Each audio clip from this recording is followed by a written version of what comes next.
Hey guys, it's me lukemick here, and this is my review for Ender's Game.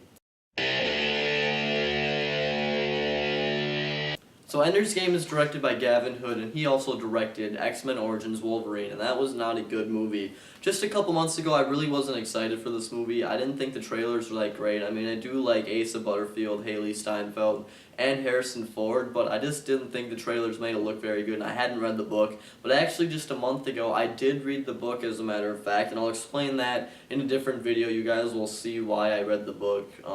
Because I usually don't read books. Maybe you guys know that if you are longtime viewers of me, which is not many of you. But anyways, I read the book, and I really did enjoy the book. So going into the movie Ender's Game, I was pretty excited. I had some expectations. So we're going to talk about that stuff right now. Basically, the movie is about a young boy by the name of Ender Wiggin, and he's sort of destined to become the commander of a big fleet to fight off an alien invasion.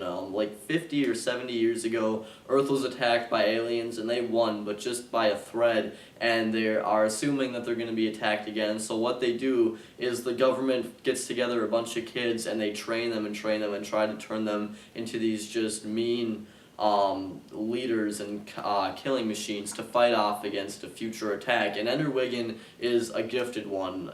He's just really smart, and Harrison Ford sort of watches over him, and he thinks that he is the one that is going to take them out of the war, you know, make them the victors. So that's pretty much the story. I do like the story. A lot of it is actually training and just building up and him just sort of learning a lot. And I like that about the book and the movie. That it's really a very character driven, I think, by Ender, and yeah, I like the story. If you guys haven't read the book, I definitely recommend it. There are things that I thought were pretty important from the book that actually didn't make it in the movie. For example, he has two siblings, and one of them is just wacko, and I feel like they didn't express that enough in the movie. And one of the main things that drove Ender in the book was his fear of becoming his brother, and I don't feel like they did that very well in the movie. It just didn't translate very well. And there were a couple of other things that had a different ending, and I feel like his sister, Abigail Breslin, I feel like her character was just kind of wasted in the movie.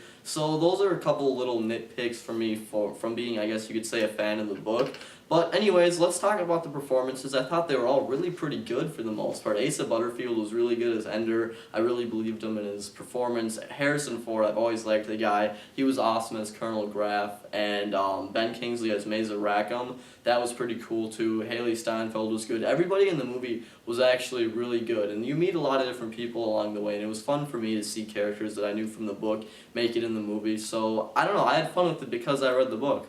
I don't really know, and the visual effects were really good for the most part, actually. I thought they were going to be kind of bad, but I actually liked a lot of the space scenes, and the pilots, and the jets, and everything going on. I thought it all looked really nice. It was directed well. It deviated from the book a little bit, like I said, but some of the changes were actually nice, and I felt fit in better with what was going on in the rest of the movie. So, anyways, guys, that's my review for Ender's Game. It's definitely one of the better movies I've seen lately. I would recommend it to you guys, especially if you read the book, even though some things are left missing. It's generally directed well. It's very well paced, very well acted, and it's just a pretty entertaining little movie. So I'm going to give it 4 out of 5 stars. You guys, this is lukemick here. Please subscribe, and I will talk to you guys later.